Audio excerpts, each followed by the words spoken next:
Jesus, o amor de Maria, olá amados irmãos, missionário católico Eus Duarte, convido você a se inscrever no canal, divulgar esse vídeo para várias pessoas. Esse aqui vai ser o 7º vídeo do nosso Seminário de Vida no Espírito, e o tema desse vídeo aqui é o Senhorio de Jesus. Jesus não basta ele ser apenas o seu Salvador, Jesus também quer ser o seu Senhor. O texto é pesado, mas hoje aqui nós temos que falar a verdade. Filipenses capítulo 2, versículo do 9 ao versículo 10. Por isso, Deus o exaltou soberanamente e lhe deu um nome que está acima de todos os nomes, para que ao nome de Jesus todo joelho se dobre, no céu, na terra e nos infernos, e toda língua confessará para a glória de Deus Pai que Jesus Cristo é o Senhor.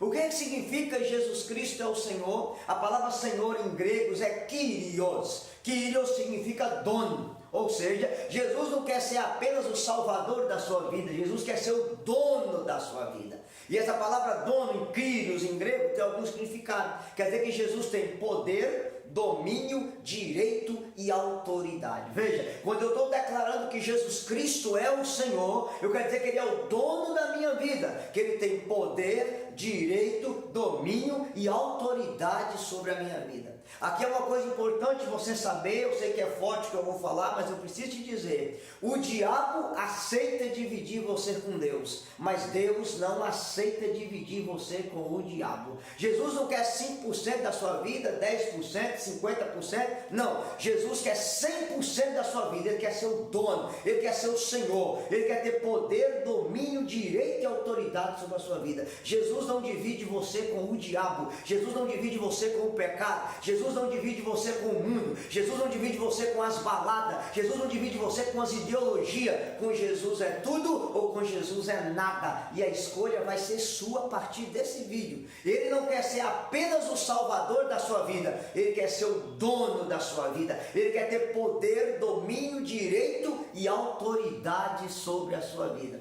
Eu me lembro de um padre católico que estava fazendo uma homilia na França em 1946, e tinha um jovem que tinha um sonho de ser sacerdote, e o jovem foi para a guerra contra o nazismo, perdeu um braço, perdeu uma perna, e aquele jovem chorava ouvindo aquele padre pregar, e o jovem levantou e disse: padre, olha para mim, padre, Deus aceita um homem em pedaços trabalhando na sua obra? E aquele padre deu uma resposta que só santo dá: meu filho, Deus aceita um homem em pedaços que se entrega por inteiro, mas Deus não aceita um homem inteiro que se entrega aos pedaços. Então aprenda no seu coração, Deus aceita um coração despedaçado, mas Deus não aceita um pedaço do seu coração. Jesus quer ser o Senhor da sua vida. Então a palavra está dizendo para nós que diante dele todo joelho se dobrará. Aprenda isso no seu coração. E toda língua confessará para a glória do Pai que Jesus Cristo é o Senhor. E o Catecismo da Igreja Católica, esse catecismo que eu tenho aqui na minha mão, que todos vocês precisam ter, por causa desse tempo de confusão que nós estamos na igreja, parágrafo 407, quando ele vai falar a respeito do senhorio de Jesus, ele vai dizer que Jesus Cristo é o Senhor de 5 coisas. Que Jesus tem poder, domínio, direito e autoridade sobre a natureza, sobre as doenças, sobre os demônios, sobre a morte e sobre o pecado. Olha que coisa maravilhosa. Parágrafo 447, eu falei 407, mas é 447. Primeira coisa, Jesus Cristo é o Senhor sobre a natureza e a matéria. O que significa? Que Jesus tem poder, domínio, direito e autoridade sobre a natureza e sobre a matéria. O que é isso na Bíblia, pregador? Jesus transformou água em vinho, o primeiro milagre dele, João 2, de 1 a 11. Por que ele transformou água em vinho? Porque ele tem poder, direito, domínio e autoridade sobre a matéria. Ele é o Senhor da matéria, ele tem autoridade para transformar a água em vinho. E você que está me assistindo agora, Jesus tem autoridade para transformar a água da tristeza no vinho da alegria na sua vida, a água da maldição no vinho da bênção, a água da doença no vinho da saúde, porque tem poder, domínio, direito e autoridade na matéria. A segunda coisa, Marcos 4,35, a palavra diz que Jesus estava dormindo naquela barca, no meio de uma tempestade. Quando eles acordaram Jesus disse à tempestade: silêncio, cala-te. O mar se acalmou e o vento silenciou, porque ele tem poder, domínio, direito e autoridade sobre a natureza. Olha que coisa maravilhosa. maravilhosa. Vai dizer o que para mim e para você? Independente da tempestade que você está passando na sua vida, Jesus tem poder, domínio, direito e autoridade para acalmar essa tempestade, porque Ele é o Senhor de tudo na nossa vida. A terceira vez que relata isso na Bíblia, está lá em Mateus capítulo 14, a partir do versículo 35, que Jesus caminha sobre as águas. O apóstolo vai para o meio da barca, no meio da madrugada, e às 3 da manhã, Jesus chega caminhando sobre as águas. Por que Jesus caminha sobre as águas? Porque a gravidade não pode afundar o corpo de Jesus, a água não pode afundar o corpo de Jesus, porque Ele é o Criador da água. Claro que o mar na Bíblia prefigura o mal. Jesus caminha sobre o mal, porque tem poder, domínio, direito e autoridade também sobre o mal, e eu vou falar isso. Mas ao caminhar sobre as águas, Jesus está mostrando que Ele tem poder, domínio, direito e autoridade sobre a matéria, sobre a gravidade. A gravidade não afunda Jesus, porque Ele é o Senhor da natureza e Ele é o Senhor da matéria. Aleluia por isso. A segunda coisa que o catecismo vai dizer para nós, que Jesus Cristo é o Senhor. Jesus é o Senhor sobre os demônios. Jesus encontrou Satanás na Bíblia 7 vezes e Jesus ganhou todas as 7. Eu queria que você aprendesse que quando Cristo morreu na cruz para nos salvar, o diabo não será derrotado, o diabo já está derrotado. É bom você saber disso, que na nossa fé católica o diabo não sai para Jesus entrar. Aqui Jesus entra para o diabo sair. Jesus tem poder, domínio, direito e autoridade para derrotar Satanás na sua vida. Seja qual for a ação que o diabo está fazendo, eu quero dizer para você que Jesus é o Senhor. Ele tem poder, domínio, direito e autoridade para vencer Satanás. Vamos recordar aqui. Jesus encontrou Maria Madalena, Lucas 8, uma mulher que tinha 7 demônios, e ela foi expulso 7 demônios dela, e hoje ela é Santa Maria Madalena, porque ele tem poder, domínio, direito e autoridade para expulsar Satanás. Segunda vez, Marcos capítulo 5, do 1 ao 23, a Bíblia diz que Jesus encontrou um rapaz possesso por uma legião de demônios, e Jesus ordenou e aqueles demônios saíram, ainda foi para os porcos para ser humilhado. E é tão engraçado, né, que os porcos pularam na água, ou seja, é melhor morrer afogado que viver com o diabo no corpo. Mas por que Jesus expulsou o demônio? Porque ele tem poder, domínio, direito e autoridade para vencer Satanás. Marcos capítulo 1, versículo 23 seguinte, Jesus entra na sinagoga para pregar. Tinha um endemoniado na sinagoga. Jesus, vieste nos perder? E Jesus disse: silêncio, cala-te. E Satanás saiu, porque Jesus tem poder, domínio, direito e autoridade para vencer Satanás na nossa vida. Então aprenda no seu coração: o diabo não será derrotado, o diabo já está derrotado. Colossenses 1,14, ele nos arrancou do poder das trevas e nos introduziu no reino da luz. Eu não sei qual é a situação de treva da sua vida agora, mas eu quero dizer que Jesus tem domínio, poder, direito e autoridade para arrancar você das trevas e te introduzir no reino da luz. Ainda que você fez um pacto com Satanás, existe um pacto de Jesus Cristo feito na cruz pela sua vida, e seja qual for o pacto que você fez com o demônio, ele não é mais poderoso do que a aliança da cruz de nosso Senhor e Salvador Jesus Cristo com você. Eu queria lembrar que quando Jesus morre na cruz, ele desce até o inferno e ele toma a chave da vida, da morte do demônio, da mão do demônio, e ele aparece para os apóstolos e fala: toda autoridade me foi dada no céu e na terra. Eu quero dizer para você que o diabo está tão desgraçado que nem a chave da casa Satanás tem mais, porque ele já está vencido, ele já está derrotado. Lucas 10, 17, eu vi Satanás cair do céu como um raio, mas não vos alegreis que os espíritos malignos estão sujeitos, alegrai-vos que o vosso nome está escrito no reino do céu. Aleluia! Satanás já está vencido, porque Jesus Cristo é o Senhor. A terceira coisa que o catecismo diz, que Jesus é o Senhor, ele é o Senhor sobre as doenças. Olha que coisa maravilhosa. Não existe enfermidade que Jesus não tenha autoridade de curar. Ele tem poder, domínio, direito e autoridade para curar toda doença e para curar toda enfermidade da sua vida. A Bíblia diz que Jesus curou a lepra, Mateus 8. Jesus curou a paralisia, Marcos capítulo 2. Jesus curou o cego, Jesus curou o mudo, Jesus curou o surdo. Jesus é o Senhor sobre toda doença e sobre toda enfermidade. Eu não sei qual é a doença que você está passando, se é a depressão, se é o câncer, se é o lúpus, se você está paralítico, qual é a situação que você está vivendo na sua vida, mas eu sei que Jesus Cristo tem poder, domínio, direito e autoridade para curar toda enfermidade, toda doença que está sobre a sua vida. Ainda que você tenha um testamento de morte na sua mão, eu tenho aqui na minha mão 2 testamentos para dizer para você que Jesus Cristo é o Senhor da sua enfermidade. Ele tem poder, domínio, direito e autoridade para curar toda doença e toda enfermidade da nossa vida. Não é à toa que só o Evangelho de Marcos repete 5 vezes que Jesus curava todos os doentes. Por quê? Porque Ele é o Senhor. Ele tem poder, domínio, direito e autoridade para curar as nossas enfermidades. A quarta coisa é que Jesus Cristo é o Senhor. Segundo o nosso catecismo, Ele é o Senhor sobre a morte. Eita, aleluia! Jesus encontrou a morte 3 vezes na palavra. Ele encontrou a morte lá na casa de Jairo. Ele bateu naquela menina lá em Marcos capítulo 5 e disse: Talita cumi, levanta-te. E a filha de Jairo ressuscitou. Ele encontrou com a morte lá em Lucas capítulo 7, a partir do versículo 11. O filho da viúva de Naim estava saindo para o cemitério. Ele parou aquele caixão, bateu e o menino ressuscitou. Ele encontrou com a morte lá em João capítulo 11, do 1 ao 40, na casa de Marta e de Maria. Tinha 4 dias que Lázaro estava morto e ele gritou: Lázaro, vem para fora.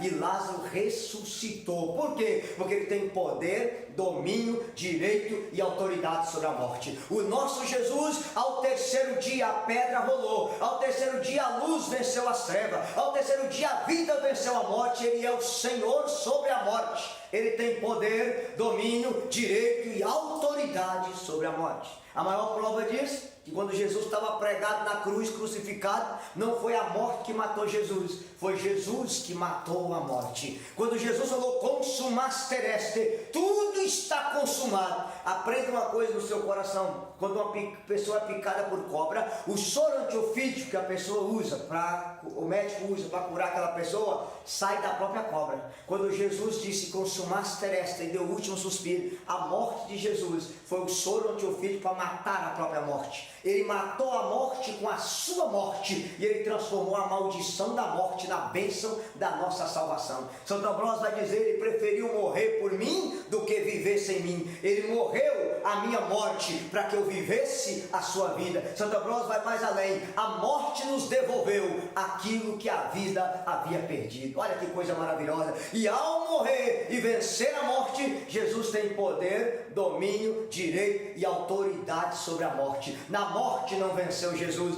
Jesus venceu a morte com a sua própria morte. E quando Jesus morre, como eu já disse, ele desceu à mansão dos mortos e ele foi buscar os justos que havia precedido. Ele foi buscar Abraão, ele foi buscar Moisés, ele foi buscar Davi, ele foi buscar Salomão, ele foi buscar Noé, ele foi buscar Isaías, ele foi buscar Daniel, ele foi buscar Ezequiel, ele foi buscar João Batista, ele foi buscar os justos que havia precedido e abriu as portas do céu para cada um deles. Por isso que a palavra diz que todo joelho se dobrará diante dele. O joelho de Lenin vai dobrar, de Stalin vai dobrar, de Hitler vai dobrar, do Lula vai dobrar, do Obama vai dobrar, do Xi Jinping vai dobrar, do Kim Jong-un vai dobrar, do Vladimir Putin vai dobrar, das feministas vai dobrar, do movimento LGBT vai dobrar. Todo joelho se dobrará e toda língua confessará para a glória de Deus Pai que Jesus Cristo é o Senhor. Satanás vai se dobrar, Zé Pilintra vai dobrar, Inchu Caveira vai dobrar, Tranca-Rua vai dobrar. Todo joelho terá que se dobrar diante daquele que é o Senhor do universo, diante daquele que é o Rei dos reis e Senhor dos senhores. Ele é o vencedor sobre Satanás, sobre a morte. Ele é o vencedor sobre tudo na minha vida e na sua vida. E a quinta coisa é que Jesus Cristo é o Senhor, segundo o catecismo, ele é o Senhor sobre o pecado. Ele tem poder, domínio, direito e autoridade para perdoar todos os nossos pecados. Jesus encontrou com um cobrador de imposto, ladrão, Mateus, e hoje ele é São Mateus. Jesus encontrou com aquele paralítico que desceram ele aos pés de Jesus e disse: teus pecados te são perdoados, e o homem voltou a andar na vida. Jesus encontrou com Zaqueu, era ladrão, se arrependeu. Samaritana, era prostituta, se arrependeu. Maria Madalena, era prostituta, se arrependeu. Por que que Jesus perdoa todos os nossos pecados? Porque ele tem poder, domínio, direito e autoridade de apagar com o sangue dele todos os nossos pecados. 1 João capítulo 1, versículo 7. O sangue de Jesus apaga todos os nossos pecados. Efésios capítulo 1, versículo 7. Nele, no seu sangue, nós temos a redenção e a remissão dos nossos pecados. E quando Jesus ressuscitou, ele aparece aos apóstolos, soprou o Espírito Santo e diz: a quem vocês perdoar os pecados, lhes serão perdoados. Ele deu à igreja o poder de arrancar o pecado do mundo pelo poder do sacramento da confissão. Olha que coisa maravilhosa. O Pai mandou o Filho perdoar os pecados, e o Filho enviou a igreja no poder do sangue dele para continuar sua obra de redenção, arrancando o pecado do mundo. Por isso o confessionário é o lugar que você entra réu, se declara réu e sai absolvido pela mão do justo juiz, nosso Senhor e Salvador Jesus Cristo. E como diz a minha avó, tem dois tribunais. O tribunal da misericórdia se chama confessionário, o tribunal da justiça é o tribunal de Cristo. Quem não se sentar no tribunal da misericórdia para ser perdoado, se sentará no tribunal da justiça para ser condenado. E eu peço você, não queira sentar no tribunal da misericórdia, da tribunal da justiça, queira sentar no tribunal da divina misericórdia, porque Jesus Cristo tem poder, domínio, direito e autoridade para perdoar todos os seus pecados. Meu irmão, eu não sei qual é o pecado que você cometeu na vida, se você já matou, se você já roubou, se você está escravo da corrupção, escravo da sexualidade errada, escravo da pornografia, escravo da bebedeira, escravo das drogas. Eu não sei que tipo de crime você cometeu, mas eu quero dizer a você que todo o seu pecado não passa de uma gota d'água no oceano da misericórdia desse Jesus, que é o Senhor, que tem poder, domínio, direito e autoridade para cancelar todo o pecado da sua vida com o sangue dele. Aleluia! Jesus Cristo é o Senhor. Eu vou repetir para você, Catecismo da Igreja Católica, parágrafo 447. Jesus Cristo é o Senhor sobre a natureza e a matéria, sobre as doenças, sobre os demônios, sobre a morte e sobre o pecado, porque Ele é o Senhor, porque Ele tem poder, domínio, direito e autoridade. Louvado seja Deus por isso. Mas, para a gente caminhar já para o fim do vídeo, algumas coisas importantes você precisa saber. Precisa saber. E aqui entra o coração dessa pregação e desse vídeo para vocês. A primeira, quando eu estou dizendo que Jesus Cristo é o Senhor da minha vida, quer dizer que Ele não me divide com nada. E aqui há algumas coisas importantes para você saber. Eu vou falar num outro vídeo, eu tenho que adiantar agora. O Brasil tem liberdade religiosa. E aí você vai ter que fazer uma escolha. Ou você tem Jesus como Senhor, ou você vai seguir outros senhores, que não vai dar para obedecer dois senhores. Ou é um, ou é outro. E aqui, meu irmão, vamos lembrar, no tempo que Jesus veio a esse mundo, quem governava o mundo era o Império Romano. E isso aqui você pode usar muito nas suas pregações. No Império Romano, era o maior império da história mundial. O sol não se punha no Império Romano. Tanto que eles tinham o Império Romano do Oriente, com a capital em Constantinopla, e o Império Romano do Ocidente, com a capital em Roma. Tamanho a grandeza do Império Romano. Mas no Império Romano, como eles dominaram vários povos, várias culturas, você tinha uma coisinha lá que era igualzinho no Brasil, chamava-se liberdade religiosa. No Império Romano você poderia adorar qualquer deus, adorar qualquer entidade, qualquer Xangô, qualquer orixá, qualquer Exu, qualquer tranca-rua. Poderia adorar o que você quiser, com uma condição: César tinha que ser o Senhor. Quando um romano encontrava com outro, o romano dizia: César é o Senhor, e o outro respondia: o Senhor é César. Veja, você poderia adorar qualquer Deus, qualquer espírito, qualquer entidade, adorar o que você quiser, com uma condição: César tinha que ser o Senhor. Quando Jesus morreu e ressuscitou, e o cristianismo começou a ser pregado, e Paulo disse que diante dele todo joelho se dobrará, inclusive o joelho de Ned, de Diocleciano, iria se dobrar, houve um problema. Qual é o problema? Qual era a saudação cristã do século I e século II? O cristão olhava para o outro e dizia: Jesus Cristo é o Senhor, e o outro respondia: o Senhor é Jesus Cristo.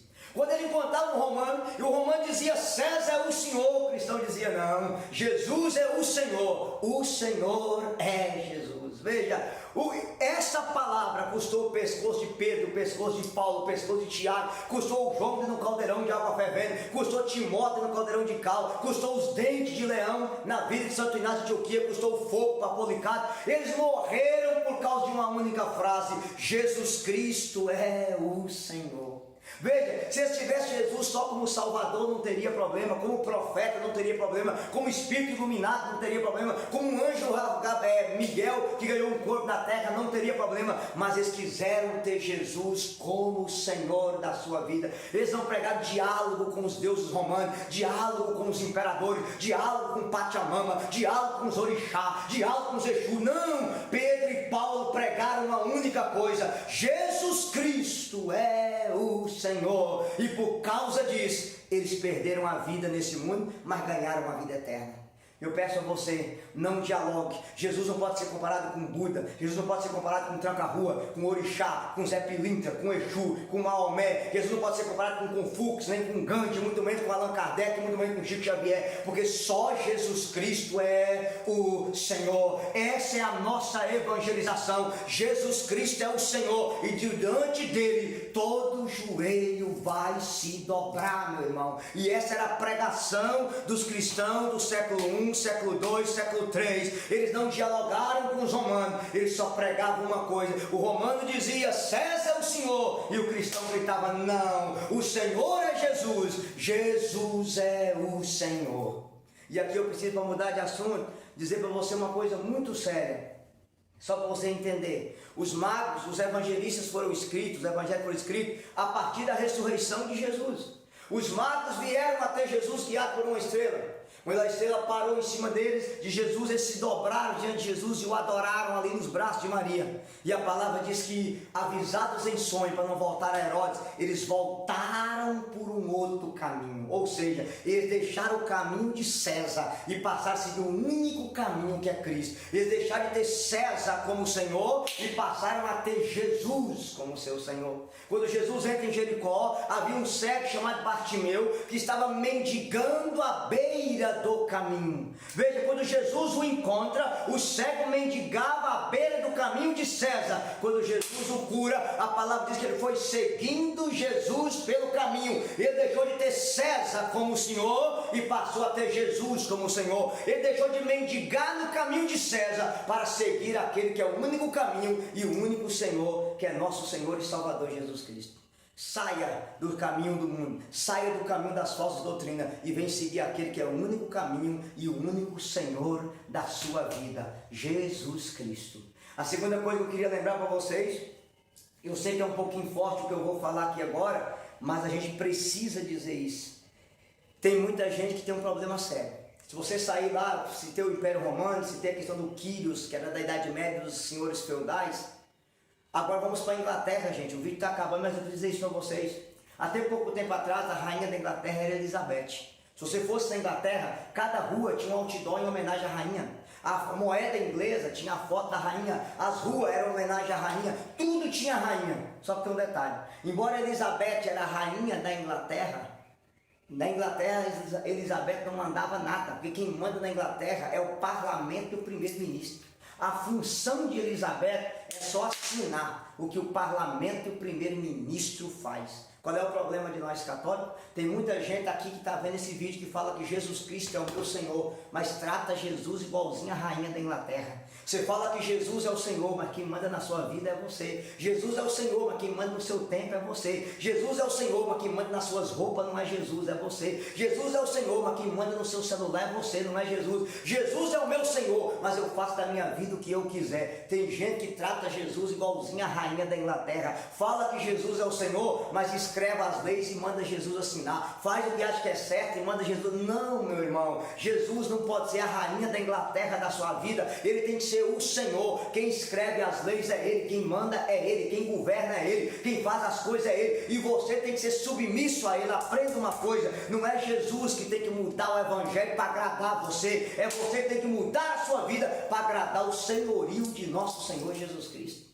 Jesus não pode ser a rainha da Inglaterra da sua vida. Faz igualzinho a história daquela mulher que o padre foi visitar ela e disse, o marido do padre, tem 20 anos que esse quadro de Jesus misericordioso está pendurado nessa parede. Desde que eu casei ele está aí. E a mulher falou assim, é padre, mas tem só 2 anos que Jesus desceu dessa parede e se tornou Rei e Senhor dos nossos corações, que tem 2 anos que Jesus é o Senhor da nossa vida, que antes quem mandava nessa casa era nós, mas de 2 anos para cá quem manda aqui é Jesus. Talvez alguns de vocês tenham Jesus num quadro na sua casa, um quadro de Jesus misericordioso, uma cruz de Jesus misericordioso, mas o problema é que Jesus até hoje está no quadro. Ele não desceu do quadro para ser o Senhor do seu coração, o Senhor da sua vida, o Senhor da sua história, o Senhor da sua sexualidade. Ele tem que ser o Senhor. Ele não admite outra coisa se não for ser o Senhor da sua vida. E aí eu preciso dizer para você de maneira clara, para a gente terminar o nosso vídeo, que Jesus, para ser o Senhor da sua vida, ele tem que ser três coisas. Primeiro, ele tem que ser o seu legislador. O que é legislador? Ele tem que criar as leis. Aqui no Brasil, antes do Alexandre de Moraes Careca tomar conta do STF, aqui no Brasil nós tínhamos três poderes: legislativo, executivo e judiciário. A função do legislativo é criar leis, do judiciário é julgar se a lei está ou não de acordo com a Constituição, e do executivo é executar. Depois que o Xandão aí, Careca, tomou conta, infelizmente bagunçou o meio de campo no país e virou uma zona, e depois que esse bandido de 9 dedos tomou o poder, também acabou o país, virou uma zona mesmo e está uma bagunça. Mas, se você quer ter Jesus como Senhor, o regime tem que ser esse, ó. Primeiro, Jesus é o legislador. O que é o legislador? Quem cria as leis da sua vida não é você. Quem cria as leis é nosso Senhor e Salvador Jesus Cristo. Segundo, Jesus tem que ser o executor. Você não faz na sua vida o que você quiser, você faz na sua vida o que Ele quiser, o que Ele mandar. E terceiro, Jesus tem que ser o juiz da sua vida. Quem julga o que é certo e o que é errado é você, não é, perdão, quem julga o que é certo e errado é Jesus, não é você. Você tem que ter Jesus como seu legislador, quem cria as leis é Ele, como seu executor, você faz o que Ele mandar, e como seu juiz, quem julga o que é certo e errado não é você, quem julga o que é certo e errado é nosso Senhor e Salvador Jesus Cristo. Então, meu irmão, eu preciso terminar o vídeo te dizendo uma coisa importante. Primeiro, Jesus tem que ser o Senhor do seu tempo. Tem gente que tem tempo para tudo, mas não tem tempo para Jesus. Tem tempo para balada, para festa, para jogo de futebol, para ficar horas e horas num jogo de videogame, num zap, mas não tem tempo para dobrar o joelho diante de nosso Senhor Jesus Cristo, para ir numa igreja adorar Jesus. Ele tem que ser o Senhor do seu tempo. Segundo, Jesus tem que ser o Senhor da sua vida. Quem governa a sua vida não é você, quem governa a sua vida é nosso Senhor e Salvador Jesus Cristo, Senhor do tempo e Senhor da sua vida. Terceiro, Jesus tem que ser o Senhor das suas atitudes, Senhor do seu comportamento. Você não pode se comportar do jeito que você quiser, mas do jeito que Jesus mandar. Ele tem que ser o Senhor do seu comportamento. Quarta coisa, Jesus tem que ser o Senhor dos seus relacionamentos. Tenha amigos que são amigos de Jesus. Se você está namorando, Jesus tem que ser o Senhor do seu namoro. O seu namoro não é a 2, é a 3, é você, a pessoa e Jesus. Se esse namoro está te conduzindo para o inferno, significa que Satanás é o Senhor dele, não Jesus. Se vocês dois estão vivendo igual marido e mulher sem casar, Jesus tem que ser o Senhor desse namoro, seu que o diabo está mandando no seu namoro. Jesus tem que ser o Senhor dos seus sentimentos, Senhor do seu coração. Você não pode aceitar mágoa, ódio, ressentimento, revolta dentro de você. Coloque Jesus como Senhor dos seus sentimentos. E a última coisa, Jesus tem que ser o Senhor das suas provações. O que é o Senhor das suas provações? A prova que você está enfrentando, o sofrimento que você está passando. Coloque Jesus como Senhor dele. Jesus, eu estou sofrendo, mas eu sei que o Senhor é maior do que esse sofrimento. O Senhor tem poder, domínio, direito, autoridade. Existe um momento que Jesus vai acalmar a sua tempestade. Tem momento que Jesus vai acalmar você para enfrentar ela. E tem momento que Jesus vai te dar força para suportar ela e sair nadando no oceano da vida. Então eu quero rezar por você agora. Eu quero aqui dizer para você que Jesus Cristo quer ser o Senhor da sua vida, o dono da sua vida. Jesus, eu quero te pedir agora por cada filho amado teu que vai assistir esse vídeo nesse momento. Eu quero declarar, Jesus, Tu és o Senhor da sexualidade desse meu irmão e dessa minha irmã. Tu és o Senhor do relacionamento. Tu és o Senhor desse casamento. Tu és o Senhor do passado. Tu és o Senhor do presente, Tu és o Senhor do futuro, Tu és o Senhor dos sentimentos desse meu irmão, Tu és o Senhor do tempo, Jesus. E debaixo do poder do Teu senhorio, eu quero cancelar agora toda maldição, todo mal, toda opressão, todo espírito de suicídio, todo espírito de morte sobre a vida dessa pessoa. Jesus, que aonde tiver um irmão me ouvindo agora, ou me assistindo, que ele possa dobrar o joelho dele e declarar: Jesus Cristo Cristo é o meu Senhor. Jesus Cristo é o Senhor da minha vida. Ele é o meu Senhor. E eu proclamo agora o teu senhorio sobre a depressão, o teu senhorio sobre o câncer, o teu senhorio sobre essa enfermidade, o teu senhorio sobre essa ansiedade, sobre essa síndrome do pânico. Jesus Cristo é o Senhor. O Senhor tem poder, domínio, direito e autoridade para curar essa pessoa. Tu és o Senhor dos vícios desse meu irmão, seja o vício do cigarro, o vício da bebida, o vício da pornografia, o vício das drogas, o vício da masturbação, o vício do jogo. Tu és o Senhor. E eu quero te pedir agora, no poder do seu senhorio, quebra o cativeiro do vício da vida dessa pessoa agora. Jesus, tu és o Senhor da sexualidade desse meu irmão. Esse meu irmão que às vezes luta para viver uma vida de castidade e não consegue. Tu és o Senhor da sexualidade desse filho amado. Eu te apresento agora cada família que vai ver esse vídeo. Tu és o Senhor das nossas famílias. E como Josué, nós queremos declarar: eu e a minha casa serviremos ao Senhor. Eu e a minha família serviremos ao Senhor. No nome do Pai, do Filho e do Espírito Santo. Amém. Deus abençoe vocês. Repasse esse vídeo para várias pessoas. Sustenta o fogo, que a vitória é nossa. Aleluia!